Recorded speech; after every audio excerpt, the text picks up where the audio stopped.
भाईचारा एकता जिंदाबाद जिंदाबाद जिंदाबाद। नहीं डरेंगे कुर्सी से, नहीं डरेंगे कुर्सी से। जो ठेकेदार मनमानी करता है, एक के बाद एक को निकाल देता है और पैसे लेके दूसरे बंदे को रख लेता है। जब यहाँ हम ड्यूटी पे होते हैं उसके बाद पता चलता है कि तू घर जा, तेरी जगह दूसरा कर्मचारी आ गया। कर्मचारी एकता जिंदाबाद जिंदाबाद जिंदाबाद। कर्मचारी एकता जिंदाबाद जिंदाबाद जिंदाबाद। इनकलाब जिंदाबाद, इनकलाब जिंदाबाद। भाईचारा एकता जिंदाबाद। बीच में से ठेकेदारी प्रथा खत्म करके हमें सीधा पेरोल पर रखा जाए। नमस्कार, मैं प्रवीण कुमार और आप देख रहे हैं इनकलाब हरियाणा। नौजवानों की यही पुकार, सबको चाहिए रोजगार। दोस्तों, जैसे कि आज हर काम ठेके पर करवाए जाते हैं, इसी कड़ी में कलायत ब्लॉक के अंदर जो हॉस्पिटल है सरकारी, वहाँ पर 30-40 के लगभग आसपास ठेका कर्मचारी हैं जो अलग अलग उसमें काम करते हैं डिपार्टमेंट में। कोई स्वीपर है, कोई होम गार्ड है, कोई दूसरे विभाग में है। तो ये किसी कंपनी के थ्रू लगे हुए हैं यहाँ पे, और उस कंपनी एक एक करके इनको निकाल रही है। असल सवाल तो आज ये होना चाहिए कि यहाँ पर ठेके प्रथे की बजाय इनको पक्का किया जाना चाहिए। सरकारी हॉस्पिटल है, ठेके पे काम कर रहे हैं। सबसे बड़ा सवाल तो यही है कि इनको सरकारी नौकरी मिलनी चाहिए अगर सरकारी हॉस्पिटल है तो ये दोस्त 2 दिन से बैठे हैं अपनी मांगों को लेकर के। तो इनसे हम बारी बारी पूछते हैं कि इनकी पूरी क्या घटना है, मतलब कंपनी की तरफ से क्या बात हुई है इनकी, और इनको क्यों मजबूर होके इस हालत में यहाँ पर बैठना पड़ा। तो दोस्त, आपका नाम क्या है? मेरा नाम प्रमोद कुमार है। अच्छा प्रमोद कुमार जी, पहले तो आप पूरी घटना का ब्यौरा दीजिए, हमें बताइए कि ये पूरी घटना क्या है, आप कितने कर्मचारी हैं, आपके साथ क्या बातचीत हुई है कंपनी की, और क्यों आपको निकाला जा रहा है। देखिए, सबसे पहले मैं आपके चैनल के माध्यम से सभी को राम राम करूंगा और आपका धन्यवाद करूंगा जो आप ये हमारे बीच में आए और हमारी आवाज़ को उठाने के लिए आपका सबसे पहले धन्यवाद। मैं स्वास्थ्य ठेका कर्मचारी CHC कल्यात से संबंधित हूँ। यहाँ कम से कम 40 के करीब लगभग हैं जो ठेकेदार मनमानी करता है, एक के बाद एक को निकाल देता है और पैसे लेके दूसरे बंदे को रख लेता है। जब यहाँ हम ड्यूटी पे होते हैं उसके बाद पता चलता है कि तू घर जा, तेरी जगह दूसरा कर्मचारी आ गया। कोई नोटिस नहीं है, कोई पहले हमारे को समाचार कुछ भी नहीं दिया जाता कि आप अपनी नौकरी से हटा दिए गए हैं। लेकिन मान लिया कि 20 बंदे अटेंडेंस है, लेकिन उसमें 21 की अटेंडेंस नहीं लग सकती। जब हम आकर हाजिरी लगाते हैं रजिस्टर में, तो उसके बाद भी 21 बंदों की हाजिरी कैसे लग जाती है जब 20 ही बंदे काम कर रहे हैं। तो हमारे को 11 बजे हाजिरी लगाने के बाद भी यहाँ से टर्मिनेट कर दिया जाता है। इस बात के लिए सभी कर्मचारियों में रोष है। मतलब आपका कहना ये है कि एक एक करके ठेकेदार बड़ी चालाकी से आपको निकाल रहा है, मतलब जिसका उसका मन करता है उसको निकाल देता है, या किसी को भी जिसको रखना है उससे पैसे वैसे लेके वो उसको रख लेता है। मतलब ठेकेदार बड़ी चालाकी से ये सारा काम कर रहा है। हाँ, ठेकेदार ही की मन मर्जी है, और कुछ जो अफसर हैं बड़े उनसे भी मिली भगत है। ये नहीं है कि ठेकेदार अकेला कुछ कर रहा है। तो मान लिए कानून में नहीं है कि मान किसी भी कर्मचारी को बीच में हटा दिया जाए। हमारी शर्तें होती है, जब तक काम है तब तक बंदा रहेगा, लेकिन ठेकेदार अपने मर्जी का काम कर रहे हैं। तो जैसे दोस्त, मैं आपसे भी ये पूछना चाहूँगा कि आपका कितने दिन का कॉन्ट्रैक्ट था ये, और मतलब क्या ये पूरा है कि क्यों निकाल रहा है ठेकेदार? आपकी कुछ बातचीत हुई है ठेकेदार से?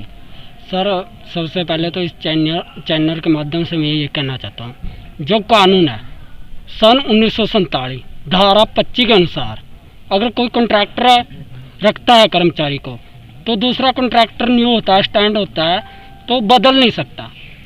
कॉन्ट्रैक्टर बदला जा सकता है, कर्मचारी नहीं बदले जा सकते सर। तीसरी बात यह है, कॉन्ट्रैक्टर जब चाहे जब निकाल देते हैं, पैसे लेते हैं, या सब रली मिली भगत होती है सर इसमें। तो मैं तो यही कहना चाहूँगा, भाई हमारे में से कोई भी कर्मचारी हटना नहीं चाहिए। ये हमारी आवाज़ ऊपर तक पहुँचे। पिछले कई 2-3 सालों से हमारा आंदोलन भी चल रहा है। आने वाली 11 तारीख को स्वास्थ्य मंत्री के गृह निवास पर हम घेराव भी करेंगे, हमारी ज़रूरत पड़ी तो, अगर हमारी समस्या का समाधान ना किया गया तो।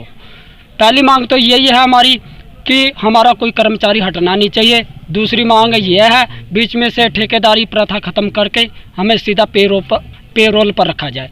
इसका सरकार को भी फायदा है, हमारे को भी फायदा है, क्योंकि जो 24% या 20% ठेकेदार का कमीशन बचता है वो सीधा सरकार को बचेगा। अगर सरकार चाहती है कि हमें कुछ बचना चाहिए, बेरोजगार बहुत है, बीच में विधायक साहब भी आ जाते हैं जो ऊपर से प्रेस से डालते हैं, हमें निकालते हैं और अपने बंदे रखवाते हैं। ये बात स्पष्ट है, कोई आगे नहीं आना चाहता।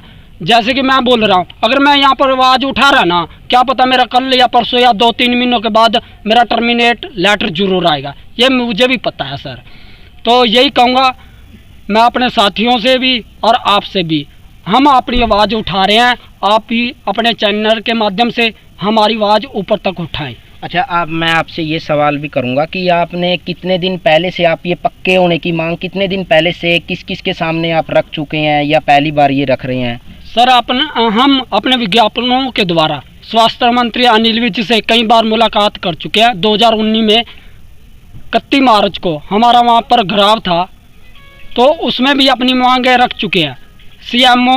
सीएम तक अपनी मांगों के पत्र दे चुके हैं, डीसी साहब को भी अवगत कराते रहते हैं, फिर भी हमारे में से कर्मचारी हटाए जाते हैं।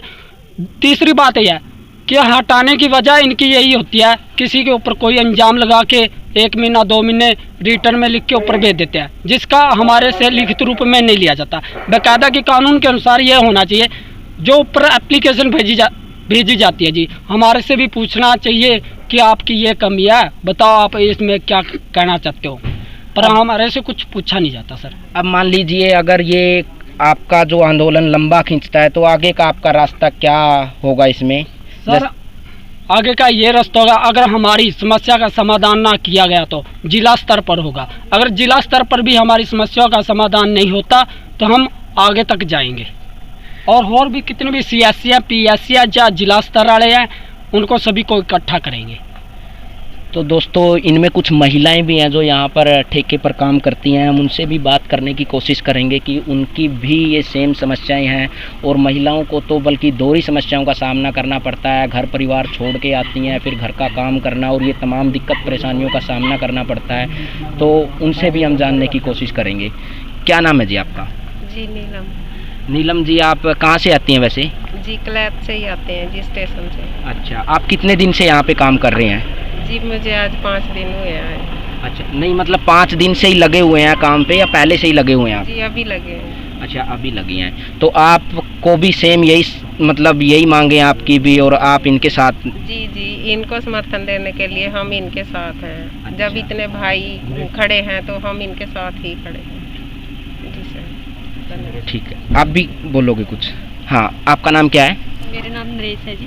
हाँ जी, मैं यही कहना चाहूँगी, जो हमारे यहाँ कर्मचारी हट रहे हैं भाई हट रहे हमारे, वो ना हटे, उनको वापस लाया जाए, ये कहना चाहूँ। तो दोस्तों, वैसे तो ठेके प्रथा दिन प्रतिदिन लगातार बढ़ती जा रही है, और चाहे खट्टर सरकार हो, दुष्यंत खट्टर की सरकार हो, मोदी की सरकार हो या पीछे कांग्रेस की सरकार थी, वो भी लगातार इन चीज़ों को बढ़ा रही थी और आज भी ये बढ़ रही है। आज डॉक्टर की अगर हम बात करें तो स्वास्थ्य विभाग में लगभग डॉक्टरों के 5.5 लाख पूरे देश में पद खाली पड़े हैं। ऐसे ही सरकारी स्कूलों में 10 लाख पद खाली पड़े हैं। ऐसे ही पुलिस विभाग में 5 लाख पद खाली पड़े हैं। तो उनको भरने की बजाय सरकार ऐसे ही ठेकेदारी प्रथा को बढ़ावा दे रही है, और बड़ी बड़ी कंपनियां ठेकेदारी प्रथा के थ्रू नौजवानों को एकजुट करती है, उनको काम देती है कुछ दिन के लिए, उसके बाद फिर उनके लात मार के बाहर निकाल देती है, फिर दूसरे नौजवानों को लगती है।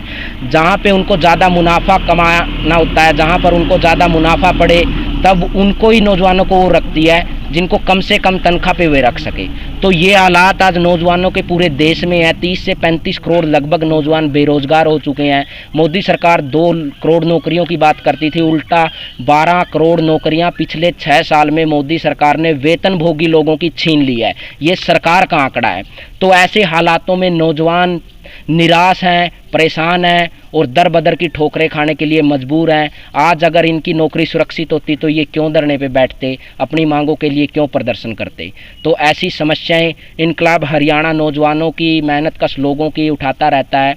तो अगर आपको यह वीडियो पसंद आए, लाइक, सब्सक्राइब और शेयर ज़रूर करें। धन्यवाद।